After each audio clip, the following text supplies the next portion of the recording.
Now when I get to where I'm ready to join these two ends together, I'm going to bring the incoming loose one up to the sewn down one, and then I'm going to just fold it over until it's about where the stitching starts here. I like to just give it a little finger press here so I have a crease, and then I'm just going to trim it off at that crease so I know where it ends.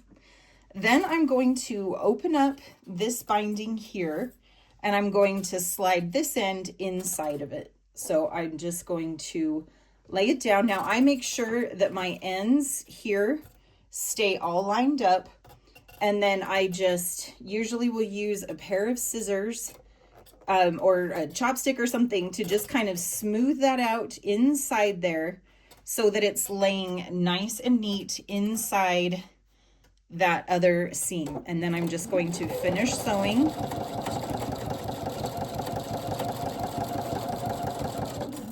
And then just backstitch.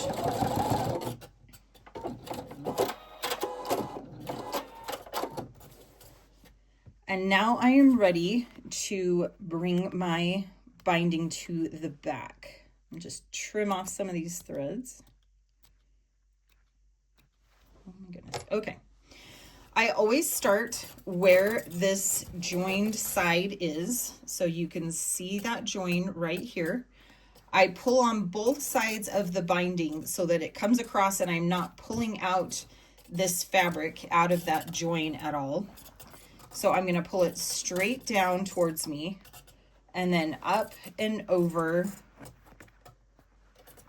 to the back side. Let me get this grabbed and then I'll show you what that looks like. So I have my seam or my join right there, and I have it pulled to the back, and then I'm going to keep holding it into place while I slide it under the machine. And then I'm going to stitch in the ditch right where my binding meets my my pillow cover here. Now there's a lot of bulk right where those two fabric pieces join, so you may need to raise your presser foot a little bit to get it up on top, and then keep going.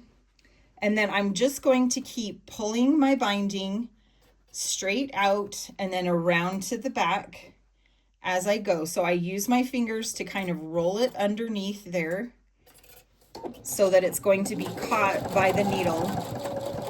So it's going to be caught by the needle on the back side. So I'm going to keep going.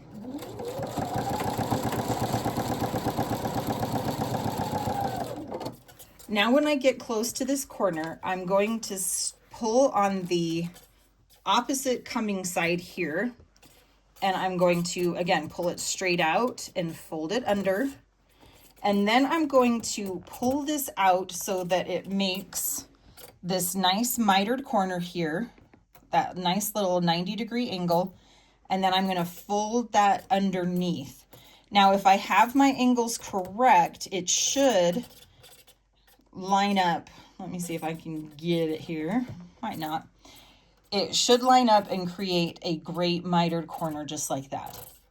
So again, I don't clip, I don't pin, I just use my hands and work a couple of inches at a time. And I'm gonna make this corner here. So when I get to that point at the corner, I'm gonna leave my needle down and then just pivot the whole thing. And then keep going. And then continue feeding under the binding, folding it under, holding it with my fingers to make sure that it's all the way tucked in there, and feed it around. Now this part that's already sewn right here, you can see how it's catching that lip of my binding as I go around and attaching it to the back. Now I sew this from the front because I like that I can control the way it looks on the front, and I'm not as worried about the back because it's just a pillow. So that's my philosophy with that.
that's it finished. I'll usually go back around and just double check all the seams, make sure I caught everything. If there's any spots that I missed, so like here's a little spot that I missed, a lot of times what I'll do is just pull it over, go back and restitch that down, or if it's just one little section, I will hand stitch that part down just to make sure that there's not any loose edges of my binding. But other than that, it's finished.